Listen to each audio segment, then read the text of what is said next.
a cause of death. And tonight, an Idaho coroner reveals James DiMaggio, the man accused of kidnapping 16-year-old Hannah Anderson, was shot at least 5 times in the head and chest by FBI agents. 5 times. DiMaggio's showdown with police took place in the Idaho wilderness this weekend. And we are also now getting a first-hand account of the kidnapping from Hannah Anderson. She's actually been answering personal questions from random people about her 6-day ordeal on the social media website called ask.fm. In one exchange, a user asks, how did he separate you from your mom and brother? Hannah replied, he tied them up in the garage.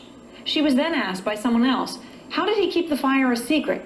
She responded, he had it set where it would catch on fire at a certain time.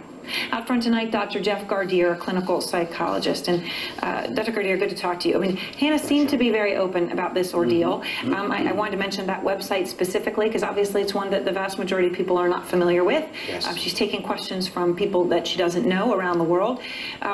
She was also asked why she didn't run. She responded, he would have killed me. What do you make of what she's saying and how open she's being to people she doesn't know about this ordeal? Well, I think this is a very dangerous thing that she's involved in. Yes, I understand that as a young person, she's trying to get back into a routine, getting into the social networking, using this as a support. But I would caution her that you have to be careful because this is fraught with dangers. You have people who may be asking you questions that you're not ready to answer. They may be re-traumatizing you with information that you're now giving that you haven't really processes yet, and she is in shock right now. There's no two ways about that, and so I don't really think she's ready for this. And she's a child. I mean, you know, she is still, I mean, obviously at 16 you don't feel that way, but she is. Some of the questions and answers to your point, she was asked, did he rape you? She replied, I'm not allowed to talk about it, so don't ask questions about it. Thank you. Polite, firm, but what do you make of that? I mean, that's a horrific question. People may have it, but is it one she wants to be answered? Well, that's the thing. She's not ready for that right now. Look, I admire the fact that she has the strength to go out there and do this and try to get back into normal life. But whomever may be advising her, they need to tell her that there may be some wild cards out there. People trying to manipulate you on this social network. People asking you questions that may really debase you and set you back in what your journey to wellness has to be after something so horrific. And let me just try to understand what happened, because one of the men who spotted Hannah and DiMaggio in Idaho had actually talked about what he said when he spotted them, and he spotted her specifically. I wanted to play what he said about her quickly here. Here he is. She said, looks like we're all in trouble now, or we're in real trouble now. And then we rode on out. Now, obviously, that seems to give a different picture of what happened, but this was a girl who was under an incredible amount of stress and duress. Obviously, these stories don't all match. I mean, in her own mind, is she ever going to be able to come to terms with what happened? Well, that's the issue, isn't it? That she is so young. This is a jumble in her mind. Look, we know that she is 100% the victim here, but she's probably feeling some guilt in that perhaps she feels there are some things that she could have said earlier. She's said that before, and in order for her to be able to work with that guilt and understand it is not her fault, it will take time. It'll take a trained professional to get her to process a lot of these feelings. I will never forgive myself for not trying harder to save them. I mean, absolutely. Of course she's going to feel that. I mean, that is not something that's going to just go away. Well, let's not forget that this individual probably not only manipulated her physically, but emotionally, psychologically, took advantage of a 17-year-old, and therefore those are the issues she needs to address too. Dr. Gardier, thank you very much. My pleasure. Well, he threatened to kill me. Kidnapping victim Hannah Anderson speaks out. Just 48 hours after her rescue, it seems the teen is speaking out on the social media page ask.fm. CNN reports Hannah revealed many details about the kidnapping. She says James DiMaggio, the man she describes as her father's best friend, tricked them by telling them he was losing his house because of money issues. They went up to the house to support him. He tied up her mother and brother in the garage. CBS says she answered many questions on the site, but would not talk to reporters who went online to get information. She also refused to answer any questions about sexual assault, but says DiMaggio deserved what he got. When asked if she was happy he was dead, she responded, absolutely. According to Sky News, Don McNabb, whose son Alan is one of Hannah's friends, confirmed that the postings were, in fact, from Hannah.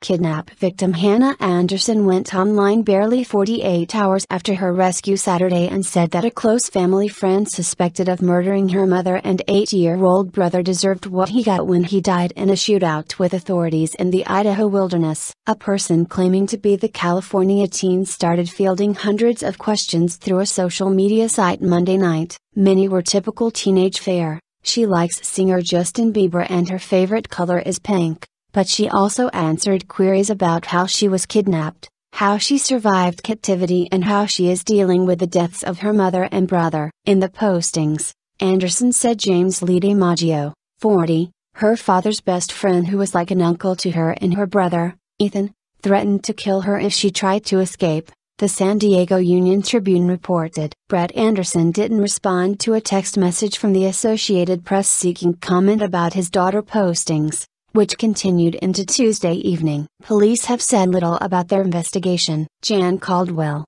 a spokeswoman for the San Diego County Sheriff's Department, said authorities are aware of the online comments but couldn't confirm the account is 16-year-old Hannah's. The postings appear on the Ask.fm social networking site account for Hannah Banana 722 of Lakeside, the San Diego County community where the teen lived with her mother and brother. At one point during the lengthy series of posts, a questioner asked Hannah to post a photo and she complied. The image shows her with a wide smile. Don McNabb, whose son, Alan, is one of Hannah's closest friends, confirmed the postings were by the teen. Alan spoke on the phone with Hannah on Tuesday and urged her to delete some of the postings, McNabb said. He said she was going to, but I don't know if she will, she said. Anderson declined interview requests from news organizations that posted to her account. She was kidnapped August 4 by DiMaggio, who had invited the children and their mother, Christina Anderson,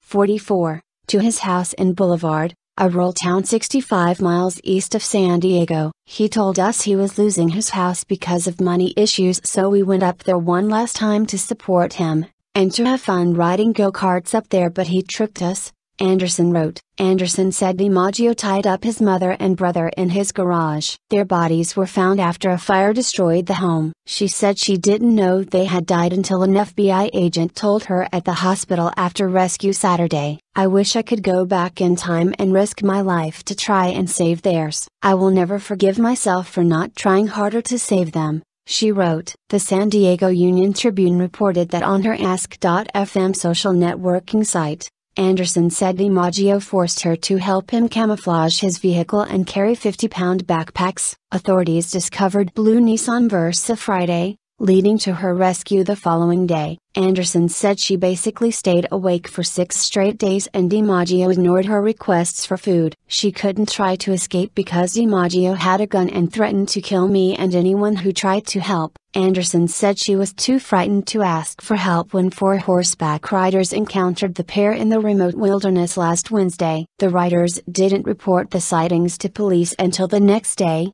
after returning home and learning about the massive search spanning much of the western United States and parts of Canada and Mexico. I had to act calm. I didn't want them to get hurt. I was scared that he would kill them, she wrote. Asked if she would have preferred DiMaggio got a lifetime prison sentence instead of being killed by FBI agents, she said, he deserved what he got. Anderson acknowledged being uncomfortable around DiMaggio even before the ordeal, saying he once told her that he was drawn to her. He said it was more like a family crush, like he had feelings as and he wanted nothing bad to happen to me, she wrote. She said she didn't tell her parents because DiMaggio was his father's best friend and I didn't want to ruin anything between them. On Monday, Anderson had her nails done, pink for her mother and blue for her brother. She said she anticipates returning to El Capitan High School in the East San Diego suburb of Lakeside for her junior year. She said she was still in shock. When one commenter said her responses appeared to lack emotion,